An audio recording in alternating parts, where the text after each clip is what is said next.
रावण और लक्ष्मण के बीच हुई वो बातचीत जो आज भी हमारे जीवन में उतनी ही प्रासंगिक है जितनी त्रेता युग में थी। आज हम इस कहानी को समझेंगे एक नए नजरिए से जो हमारी आधुनिक जिंदगी से जुड़ती है। जब लंका का महान राजा रावण अपनी अंतिम सांसें गिन रहा था, तब लक्ष्मण उसके पास गए। ये कोई साधारण मुलाकात नहीं थी। लक्ष्मण जानते थे कि रावण सिर्फ एक राजा नहीं बल्कि एक महान विद्वान भी था। उन्होंने विनम्रता से रावण के सामने हाथ जोड़े और कहा, हे महाराज, मैं आपसे जीवन की सबसे महत्वपूर्ण बात जानना चाहता हूँ। रावण ने लक्ष्मण की इस विनम्रता को देखा और मुस्कुराते हुए कहा, लक्ष्मण, तुम्हारे भाई राम ने तुम्हें यहाँ सिर्फ मेरी मृत्यु के लिए नहीं बल्कि मेरी मुक्ति के लिए भेजा है। आज मैं तुम्हें वो बात बताऊंगा जो मैंने अपनी पूरी जिंदगी में सीखी है। रावण ने अपनी बात शुरू की। सबसे पहले ये समझो कि अहंकार इंसान का सबसे बड़ा दुश्मन है। चाहे वो सत्ता का अहंकार हो, सुंदरता का हो, शक्ति का हो या फिर धन का, ये सब किसी भी महान व्यक्ति को नष्ट कर सकते हैं। लेकिन सबसे खतरनाक अहंकार है ज्ञान का और धर्म का, क्योंकि इसका कोई इलाज नहीं है। ये बात सुनकर लक्ष्मण चौंक गए। रावण ने आगे कहा, मुझे अपने ज्ञान का अहंकार था, लेकिन तुम्हारे भाई राम को अहंकार का ज्ञान है।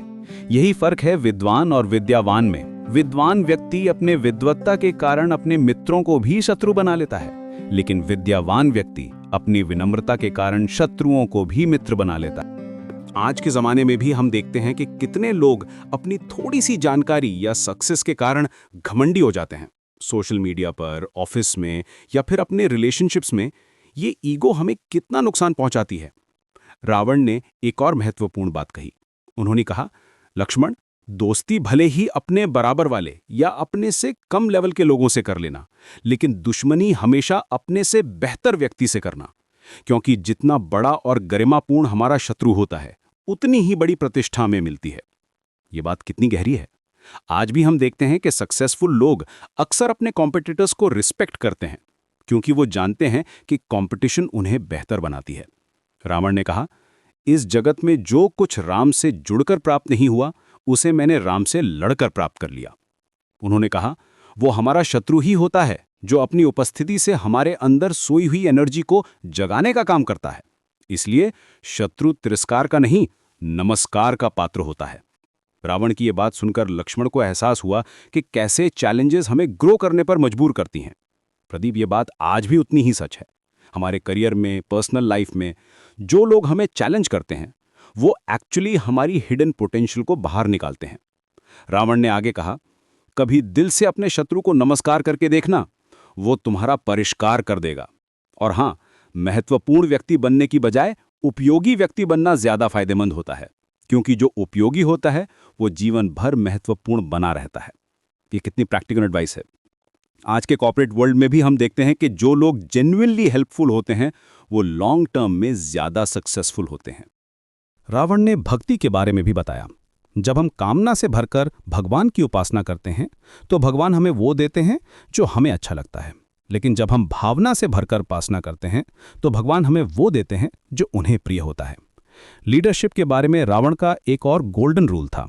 किसी भी सिस्टम को चलाने वाले व्यक्ति को कभी भी सिस्टम से बड़ा नहीं होना चाहिए। आज के टाइम में भी ये बात कितनी रिलेवेंट है। जो लीडर्स अपने ऑर्गेनाइजेशन से बड़ा समझने लगते हैं वो इवेंचुअली फेल हो जाते हैं। अब आती है सबसे इंटरेस्टिंग बात। आज के मॉडर्न इंटरप्रिटेशन के अकॉर्डिंग हम सब के अंदर राम भी है और रावण भी। राम मतलब ज्ञान, लक्ष्मण मतलब वैराग्य, भरत मतलब प्रेम और शत्रुघ्न मतलब साहस।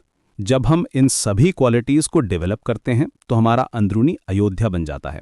सतयुग में देव और दानव अलग अलग लोक में रहते थे। त्रेता युग में वो एक ही लोक में आ गए।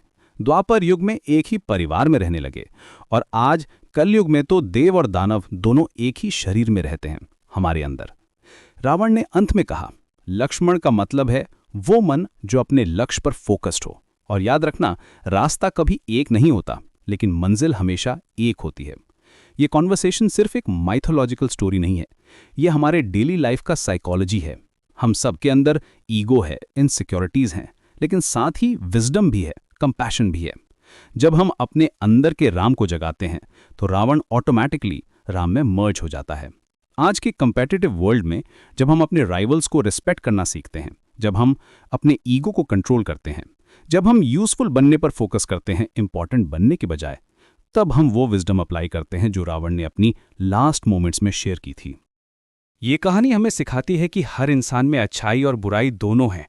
इंपॉर्टेंट ये है कि हम कौन सी साइड को चूज करते हैं और कैसे अपने चैलेंजेस को अपॉर्चुनिटीज में कन्वर्ट करते हैं। रावण और लक्ष्मण के बीच हुई वो बातचीत जो आज भी हमारे जीवन में उतनी ही प्रासंगिक